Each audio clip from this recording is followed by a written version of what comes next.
most important part of the Zulu culture.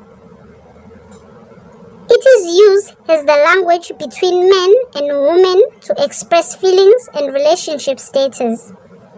It is colorful, lightweight, and very breathable to wear.